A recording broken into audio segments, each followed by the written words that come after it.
Saya pernah mendengar salah satu Ustadz Abdul Somad kalau ditanya ya tentang indigo, apakah benar indigo itu ada? Kan sebenarnya manusia itu nggak bisa melihat yang gaib ya, salah satunya jin. Nah, kata Ustadz Abdul Somad tuh, ya kalau ada orang bisa melihat jin, ya jangan-jangan dianya itu ada jinnya, ya ada jinnya. Setan itu tidak pernah menggoda kita kecuali melalui titik terlemah kita. Ada orang yang lemahnya dalam urusan duit, gitu kan. Ada orang yang lemahnya urusan jabatan. Ada orang yang lemahnya urusan perempuan, gitu. Ada juga yang tiga-tiganya, Ustaz. Iya.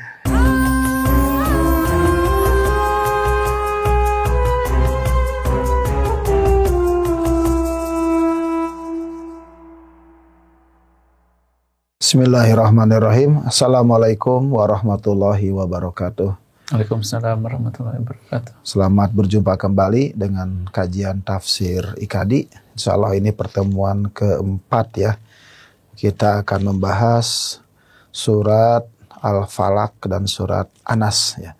Dua surat terakhir di dalam Al-Quran sesuai urutannya ya. Dan insya Allah seperti biasa kita didampingi oleh Ustadz kita ya, narasumber kita Ustadz Ahmad Muhammad Yusuf. Selamat datang Ustadz.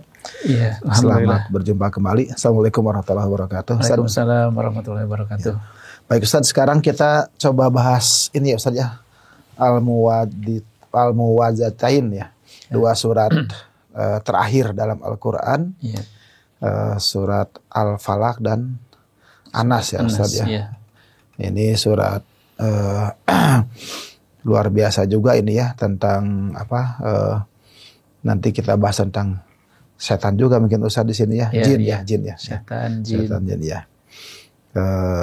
Dan ini juga mungkin nanti Ustaz bisa menjelaskan juga apa namanya, amalan-amalan terkait dengan dua surat ini Ustaz ya, mungkin ya. Mangga Ustaz, dipersilahkan untuk memulainya Ustaz. Ya, bismillahirrahmanirrahim. Alhamdulillah kita ketemu lagi dalam podcast tafsir ya. Seperti biasa kita masih membahas beberapa surat yang pendek dari juz 30. Kita sengaja bahas tafsir tuh dari surat-surat pendek dulu ya di juz 30 supaya mudah gitu ya. Yang sering kita baca, sering kita dengar dan mungkin sudah dihafal oleh semuanya. Kita membahas di pertemuan ini Al-Mu'awwidzatain ya. Jadi surat Al-Falaq An-Nas ini disebut dengan Al-Mu'awwidzatain. Apa arti Al-Mu'awwidzah? Mu'awwidzah itu artinya bacaan yang dengan bacaan itu kita berlindung ya. Misalnya kan kalau isti'adzah itu kan a'udzubillahi minasyaitonirrajim ya, itu juga kita minta perlindungan kepada Allah dari setan yang terkutuk. Nah, ini juga Al-Mu'awwidzatain, dua surat yang kita jadikan sebagai perlindungan ya. Dari apa? Nanti ya kita akan bahas dalam surat Al-Falaq dengan surat An-Nas ini. Nah, seperti biasa kita muqaddimah dari dua surat ini. Yang pertama, status surat ini ya, Makkiyah atau Madaniyah. Nah, di sini surat Al-Falaq dengan surat An-Nas ini Madaniyatani ya. Surat yang diturunkan di Madinah. Atau bisa jadi surat Madaniyah itu surat yang diturunkan setelah hijrah ya, setelah hijrah. Nah, apa keutamaan surat Al-Mu'awwidzatain ini? Pertama, hadis yang sahih riwayat dari Imam Muslim ya, Rasulullah SAW pernah bersabda, alam taro ayatin unzilat hadhihi lailah lam yura mithluhunna qattu ya. Tahukah kalian malam tadi ya diturunkan kepadaku ya satu surat ya, ataupun dua surat yang belum pernah diturunkan sebelumnya ya, dan dia sangat spesial. Qul a'udzu birabbil falaq, qul a'udzu birabbin nas. Jadi bagi Nabi SAW ya, meskipun semua ayat Al-Quran itu spesial, istimewa, tapi Nabi begitu mengekspresikan ya kegembiraannya dengan turunnya dua surat tersebut. Karena diriwayatkan Nabi itu sebelum turun surat Al-Falaq dan An-Nas, Nabi itu selalu meruqyah, ya, memohon perlindungan kepada Allah, misalnya dari gangguan-gangguan jin ataupun penyakit dengan ruqyah atau bacaan yang beliau sendiri buat, ya. Tapi setelah turun surat Al-Mu'awwidzatain ini, beliau tinggalkan semua ruqyah yang lain, jampi-jampi syar'iyah yang lain, cukup dengan surat Al-Falaq dan An-Nas ini. Nah, kemudian keutamaan hadis yang menunjukkan, ya, Nabi itu senantiasa mendawamkan, ya, surat Al-Falaq An-Nas ini, hadis yang diriwayatkan oleh Imam Malik dari Aisyah radhiyallahu anha. Aisyah itu meriwayatkan Nabi itu kalau ada keluhan, misalnya sakit ataupun demam ataupun sesuatu yang mengganggu kesehatannya, maka Nabi itu selalu membaca surat Al-Mu'awwidzatain ini, Al-Falaq An-Nas ini dibaca, kemudian ditiupkan ke telapak tangannya dan diusapkan. Ya, Nabi juga mengajarkan begitu, ya, kalau kita mau tidur, ya, di malam hari, kan kita tidak tahu, ya, kalau tidur itu siapa yang menjaga kita, ya, kita tidak sadar gitu, ya, tidak sadar, bisa aja ada bahaya yang mengancam, apakah serangga ataupun yang lain gitu, ya. Maka Nabi selalu membaca Al-Mu'awwidzatain ini, Al-Falaq An-Nas ini, ditiupkan ke tangan dan diusapkan. Itu sekali-sekali atau 3 kali Ustaz? Ya, boleh mana saja sebenarnya, ya, tidak ada aturan, mau baca tidak sekali, ya, silahkan, mau baca 3 kali juga silahkan, ya. Dan diriwayatkan kata Aisyah, dan ketika Nabi itu ketika Nabi itu sakit, ya, beliau susah gitu, ya, untuk membaca sendiri, maka Aisyah itu membacakan wa amsahu biyadihi alaihi, dan aku tidak menggunakan tangan aku, ya. Kata Aisyah, menggunakan tangan Nabi, ditiupkan ke tangan Nabi, dan tangan Nabi itu dipegang, diusapkan ke badan Nabi. Nah, artinya dari sini memang ruqyah itu yang paling baik adalah kita sendiri yang meruqyah. Tapi dari sini kita juga melihat bahwa diruqyah oleh orang lain juga boleh gitu, ya. Meruqyah diri sendiri ataupun meruqyah orang lain boleh. Nah, jadi bisa dikatakan, ya, surat Al-Mu'awwidzatain ini 2 surat perlindungan, ya. Al-Mu'awwidzah itu 2 surat perlindungan, bagian dari surat yang dibaca untuk kita, ya, meruqyah, memohon perlindungan kepada Allah dari hal-hal yang tidak diinginkan. Ya. Jadi 2 surat ini, ya, bisa kita amalkan juga, Ustaz, ya, sehari-hari, karena sebelum tidur kita harus baca itu, Ustaz, ya. Disunahkan, ya. Disunahkan buat ruqyah juga gitu, Ustaz, ya. Betul. Dan insya Allah sudah pada hafal, ya, orang. Sudah hafal, insya Allah. Jadi tinggal mengamalkannya aja, Ustaz, ya, gitu, betul, ya. Betul. Ya. Baik, Ustaz, itu kandungan maknanya luar biasa, ya. Dan khasiat atau bukan khasiat, ya. Khasiatnya juga, faidahnya juga luar biasa. Nah, mungkin bisa diuraikan, Ustaz, untuk per ayatnya seperti apa, Ustaz, yang bisa kita dalami dari 2 surat ini, Ustaz? Ya, baik. Pertama kita dari surat Al-Falaq dulu, ya.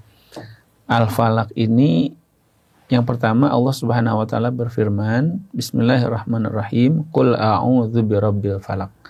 Katakanlah wahai Muhammad, a'udzu birabbil falaq. A'udzu, aku berlindung, birabbil falaq, dengan Allah, ya, Rabb yang menguasai al-falaq. Al-falaq itu maknanya as-subh, ya, waktu pagi ataupun fajar. Min syarri ma khalaq, ya. Pertama kita diminta untuk berlindung min syarri ma khalaq, dari kejahatan makhluk Allah, ya. Ya, makhluk Allah itu kan ada yang menjadi ujian bagi kita, misalnya apakah jin ataupun binatang, ya. Kita berlindung kepada Allah dari kejahatan makhluknya. Ya.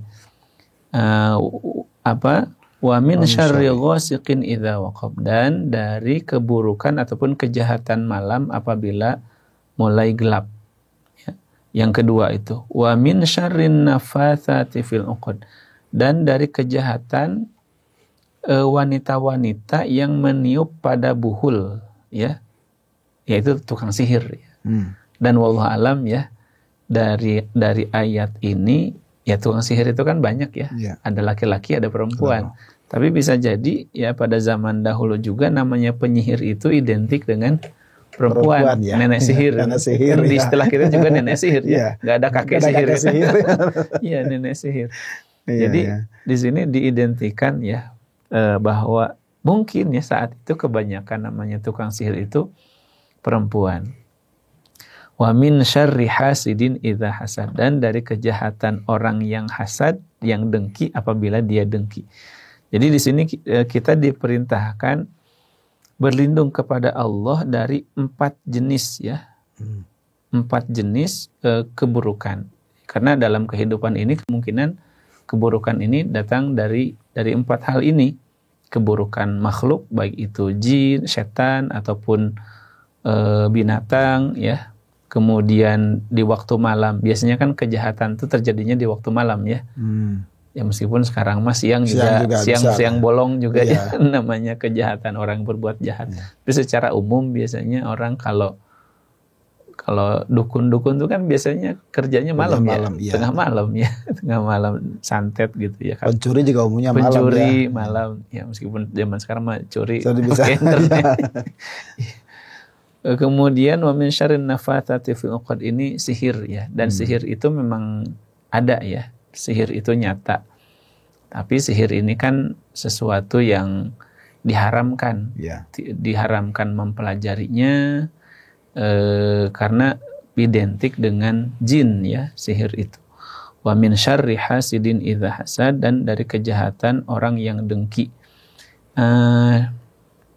Terkait dengan dengki ini ya, jadi kenapa ada orang dengki?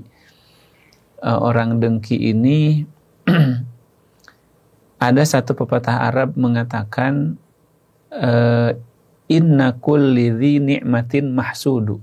Setiap orang yang punya nikmat pasti ada orang yang hasad. Oh. Itu pepatah itu Ustaz ya? Iya, pepatah orang Arab ya. Inna kulli dzi, pepatah atau sebuah hadis ya. Fa inna likulli dzi ni'matin mahsudu. Setiap orang yang punya nikmat diberikan kelebihan oleh Allah pasti ada orang yang hasad. Kita misalnya tampan atau cantik, pasti ada yang iri gitu ya. Kita usaha sukses jadi kaya raya, pasti ada yang hasad. Makanya kan kalau di dunia, ya mungkin kita tahu ya, di dunia usaha, di dunia bisnis itu saling bersaing. Iya, bersaing, sikut sini sikut sana, karena pasti yang kurang sukses iri dengan yang tidak sukses gitu ya, yang sama yang sukses. Nah, termasuk juga dalam hal ini adalah penyakit ain ya, penyakit yang disebabkan oleh pandangan mata ya, pandangan mata. Makanya kan disarankan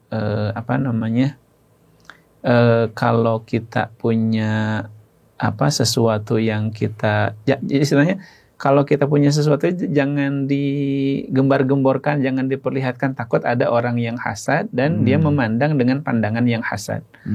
Termasuk misalnya kadang pandangan hasad ini sengaja atau tidak sengaja. Misalnya anak kita sehat-sehat ya, soleh-soleh ya, jangan jangan diekspos gitu ya, jadi diekspos.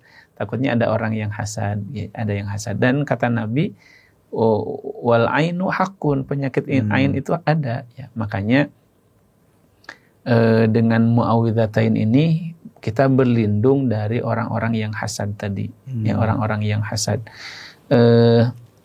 Nabi SAW pernah, dalam riwayat disebutkan Nabi itu dulu pernah juga ya kena kena sihir ya. Kena sihir juga Nabi itu. Kemudian doa yang dibaca oleh Jibril? Jibril itu langsung meruqyah Nabi, mendoakan Nabi, Bismillahi arqika min kulli da'in yu'dzika wa min syarri kulli hasidin wa ainin Allahu yashfika. Nah ini bisa jadi doa kita nih kalau ada orang yang sakit misalnya, kita doakan salah satunya dengan doa ini.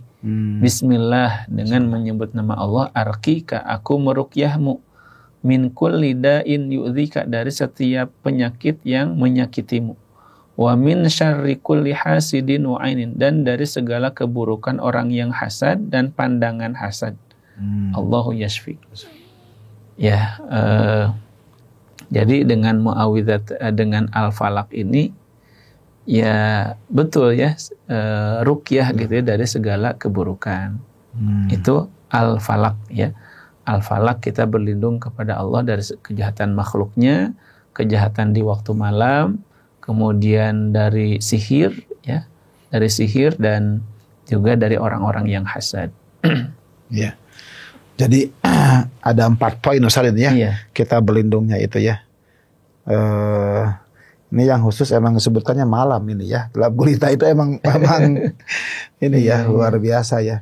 Sudah diprediksikan kita mesti berlindung ya. Perempuan sama yang hasad ya Ustaz ya. Hasad iya. Ya.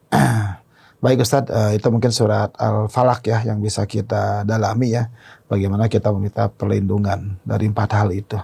Terkait dengan surat An-Nasnya gimana Ustaz? Iya. Nah, sekarang yang terakhir surat An-Nas ya.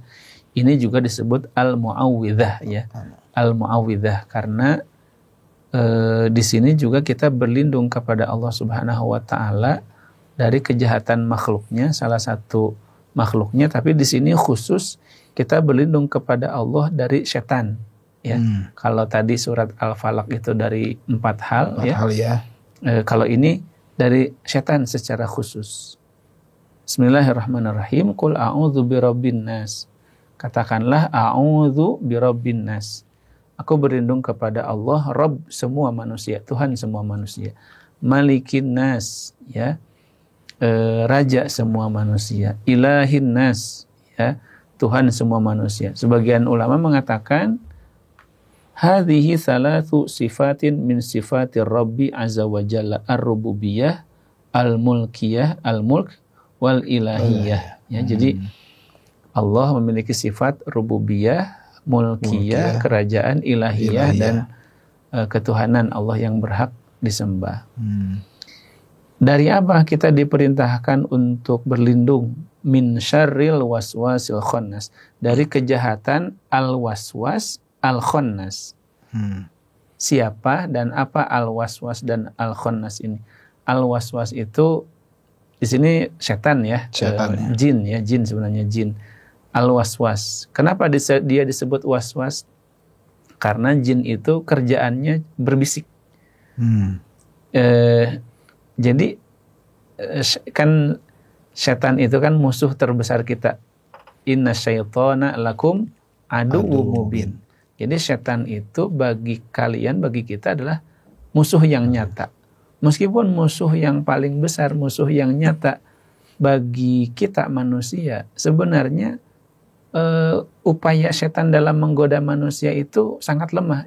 Inna kaida syaitani kana dha'ifa ya. Sesungguhnya makar yang dilakukan oleh setan itu lemah sebenarnya, lemah bagi orang yang imannya kuat. Ya. Tapi kalau orang yang imannya lemah ya jadi kuat juga. Iya, jadi kuat juga godaannya itu. Ya. Nah, jadi setinggi-tingginya yang bisa dilakukan oleh setan itu dia hanya berbisik atau zuyina ya, tazyin ya, memperindah perbuatan maksiat. Nah, jadi al-waswas ya berbisik dan at-tazyin yang memperindah perbuatan maksiat atau perbuatan dosa.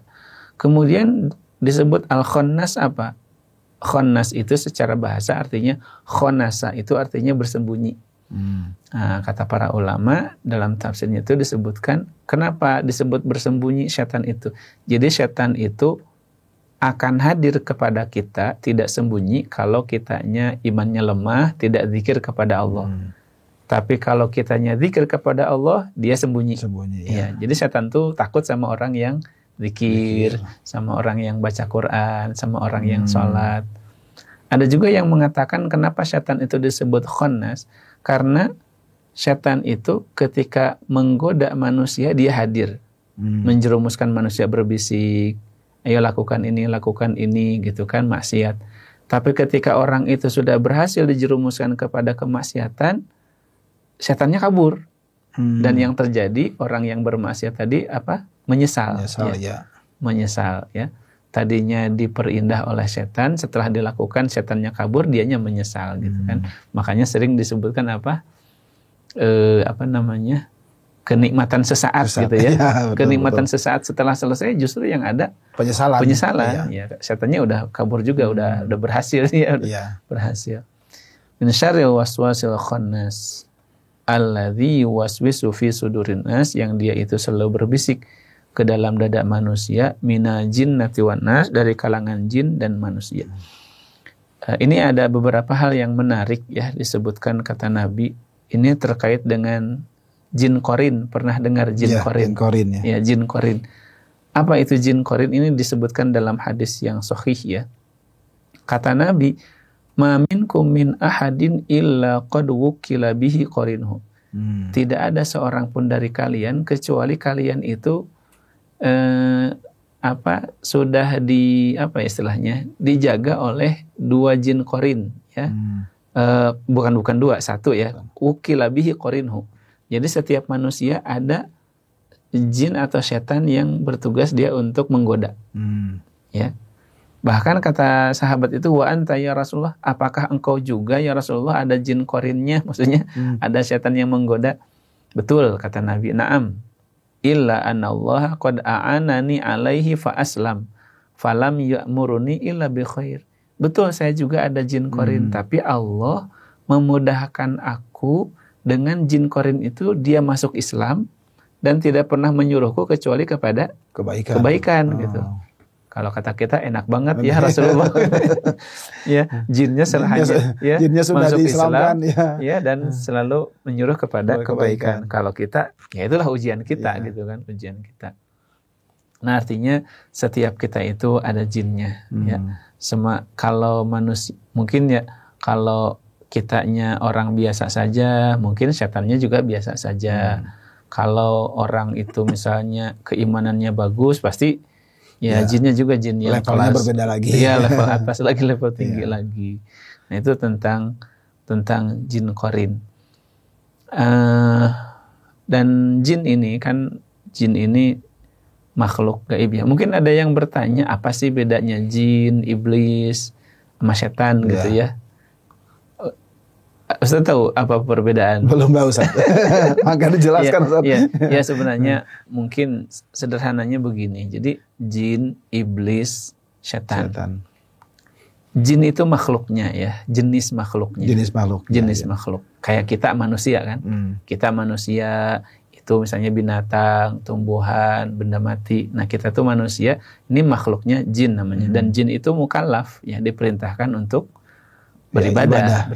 Jin ada yang masuk surga, jin ada yang masuk neraka gitu. Sama seperti manusia. Cuma beda asal penciptaan ya, mukallaf diperintahkan untuk beribadah. Lalu iblis itu apa? Nah, iblis itu simpelnya, sederhananya, kalau kita ada Nabi Adam alaihissalam ya, bapak manusia, maka iblis itu seperti itulah. Jadi nenek moyangnya jin. Ya, itu iblis. Iblis itu makhluknya jin, tapi dia jin yang pertama ya, yang menggoda Adam di surga ya, itu iblis ya, nenek moyangnya jin. Nah, kalau setan apa? Nah, setan itu lebih kepada sifat. Sifat. Setan itu sifat, makanya kata Allah mina jinnati wan nas. Jadi secara bahasa setan itu sifat yang bisa melekat ke jin, bisa juga melekat ke manusia. Syaiton dari kata syatona. Syatona itu artinya menyimpang ya. Jadi kalau jin yang tidak beriman kepada Allah, dia nyuruh menggoda manusia, itu pasti setan. Ya, pasti setan. Nah, ada satu hadis ya, yang gimana sih jin itu hidup di tengah-tengah kita gitu ya. lewat apa menggodanya gitu ya. Ya sebenarnya kan jin itu makhluk gaib ya. Kita innahu yarakum huwa qabiluhu min haitsu la tarawnahum. Kata Allah ya, sesungguhnya jin itu melihat kalian sementara kalian tidak bisa melihat mereka ya. Mungkin nanti kalau diterusin diskusinya, gimana kalau orang ada yang bisa melihat jin gitu kan. Indra keenam gitu kan, indigo. Gitu. Itu seru lagi. Tapi kata Allah aslinya manusia itu tidak bisa melihat jin. Itu fitrahnya. Nah, saya pernah mendengar salah satu Ustadz Abdul Somad kalau ditanya ya tentang indigo. Apakah benar indigo itu ada? Kan sebenarnya manusia itu nggak bisa melihat yang gaib ya, salah satunya jin. Nah, kata Ustadz Abdul Somad itu, ya kalau ada orang bisa melihat jin, ya jangan-jangan dianya itu ada jinnya gitu. Ya ada jinnya. Allah alam, karena secara akidah manusia nggak bisa melihat makhluk gaib seperti itu. Nah, jadi itu ya perbedaan antara iblis, jin dan setan. Jin itu jenis makhluknya, setan itu sifatnya yang menggoda manusia, yang menjerumuskan manusia. Iblis itu nenek moyangnya. Berarti iblisnya sudah nggak ada ya? Enggak, iblis itu diberikan istilahnya bukan rukhsah ya. Diberikan keistimewaan oleh Allah karena dia berjanji ketika Allah murka kepada iblis dan diturunkan dari surga, disebutkan yang akan mengganggu anak Adam itu ya? Iya, anak Adam. Jadi iblis itu masih ada sampai sekarang. Masih ada sampai sekarang. Ya. Berarti masih ngomando ya? Iya. Iblis itu ya kalau disebut kekal sih enggak ada yang kekal. Artinya pada hari kiamat semua akan ini. Tapi iblis itu sampai sekarang masih ada, diberikan umur yang panjang. Tapi umur yang panjang dalam rangka untuk menjerumuskan manusia. Jadi seolah-olah iblis itu lagi nyari teman gitu. Nyari teman buat masuk neraka gitu ya. Itu ya. Ada satu ini satu lagi ya, satu hadis lagi. Jadi ada riwayat yang menyebutkan kata Nabi SAW, inna syaitana yajri min ibni Adam majrad dam. Sesungguhnya setan itu mengalir dalam tubuh manusia mengikuti aliran darah. Ya, mengikuti aliran darah. Ini sebenarnya hadis ini ada sababul wurudnya. Jadi Nabi itu sedang iktikaf di masjid. Ya. Kemudian salah satu istri Nabi itu Sofiyah binti Huyai pergi ke masjid nemui Rasulullah SAW. Kemudian ketika mau pulang, Nabi itu nganterin lagi Sofiyah ke rumahnya. Nabi dengan Sofiyah jalan. Di tengah perjalanan ada sahabat. Sahabat ini kan mungkin kayak kita misalnya ketemu orang yang dihormati dengan istrinya takut ganggu, kita cepat-cepat gitu, takutnya mengganggu gitu. Nah, melihat sahabat itu yang seakan-akan mempercepat jalannya, kata Nabi, ala rislikuma. Ya, tunggu dulu, pelan-pelan aja. Ya, ini bukan siapa-siapa perempuan ini. Ya, ini istri saya, Sofiyah binti Huyai. Jadi Nabi itu ingin jangan sampai sahabat itu mengira yang lain-lain. Iya, mengira yang lain-lain. Ini Nabi dengan siapa nih? Ya, dengan siapa?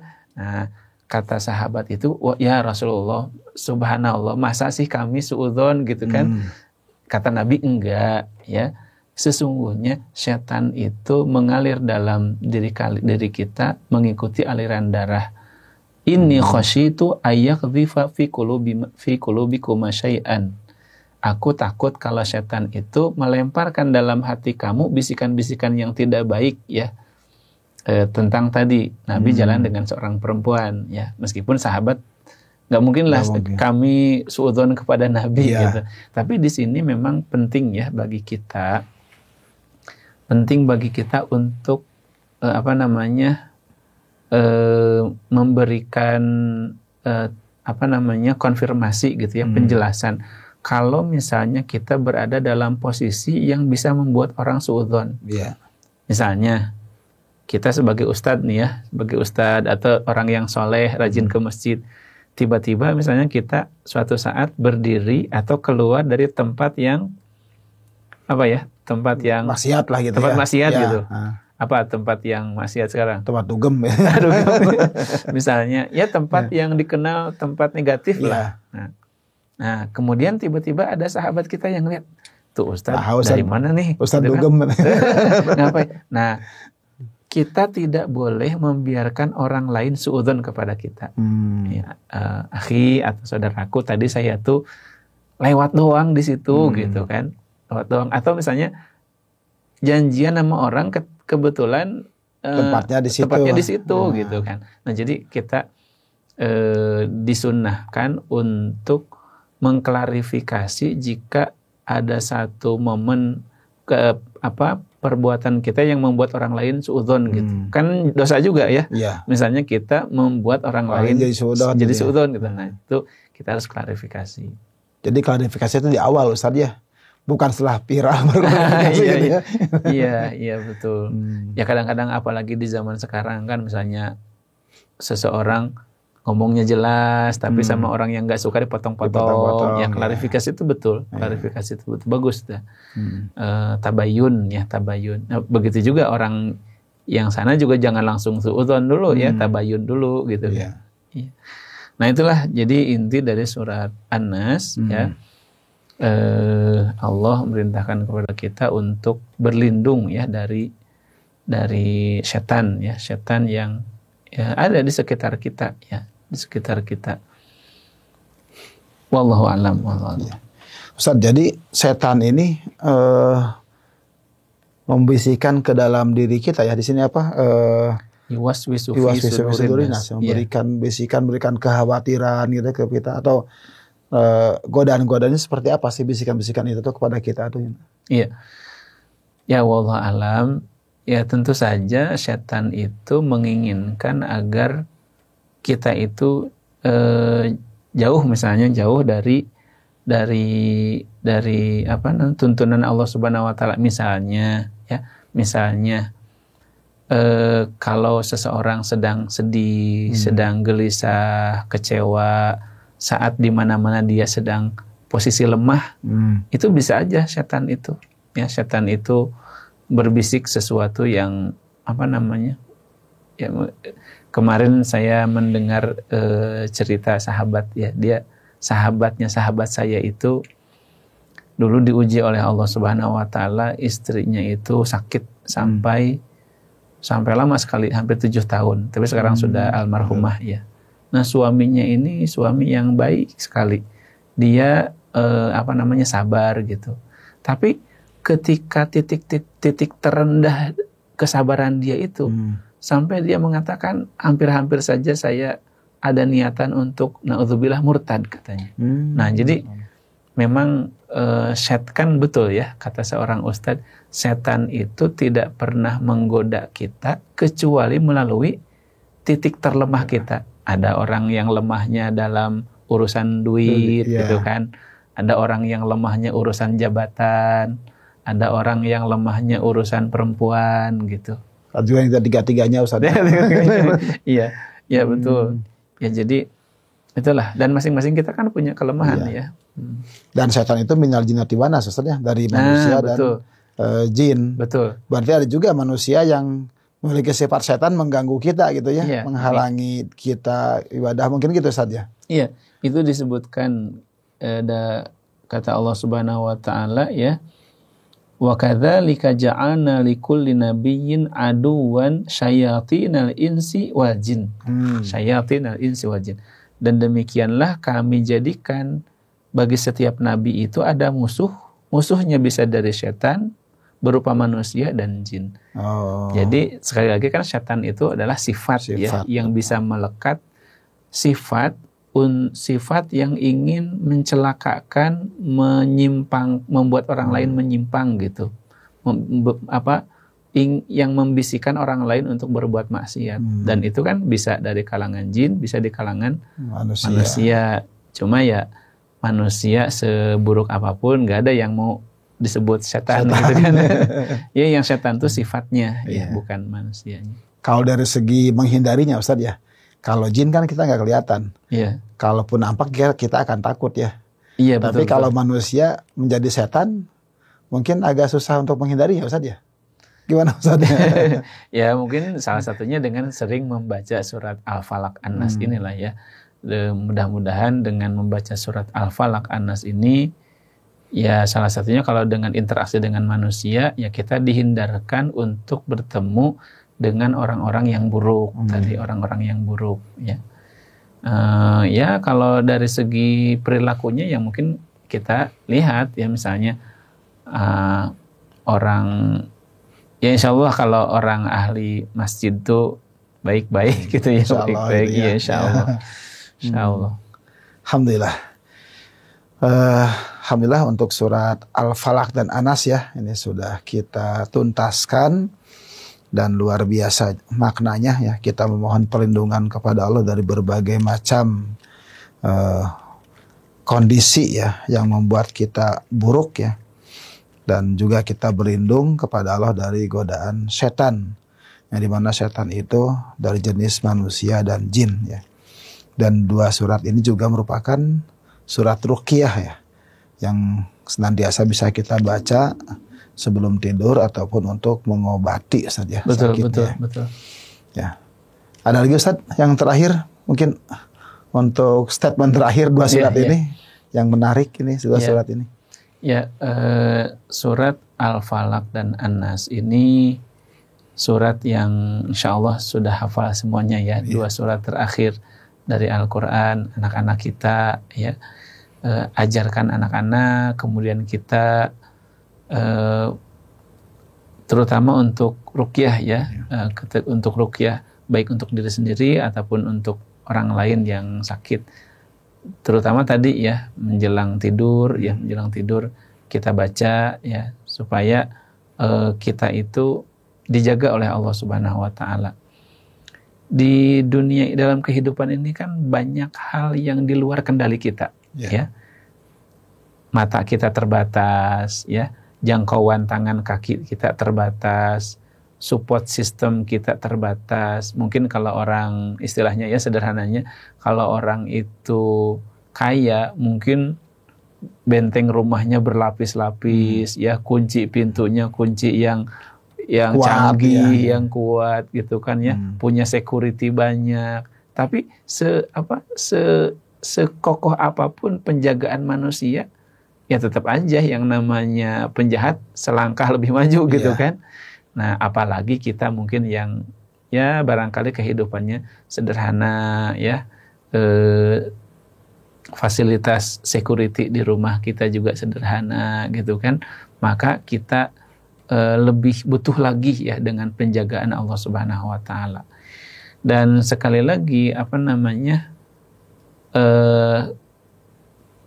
istilahnya intensitas kedekatan kita dengan Al-Quran ya, itu menjadikan kita lebih terasa gitu bergantungnya kepada Allah ya, lebih terasa bergantungnya kepada Allah dan meminimalisir ketergantungan kepada manusia.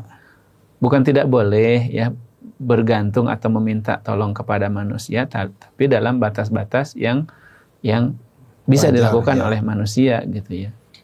Nah, jadi mudah-mudahan dengan mengetahui tafsir ini, Al-Mu'awwidhatain ini, kita semakin meyakini dan motivasi untuk membiasakan gitu ya, membiasakan untuk menggunakan dua surat ini sebagai perlindungan, security ataupun keamanan ya, support keamanan kita yang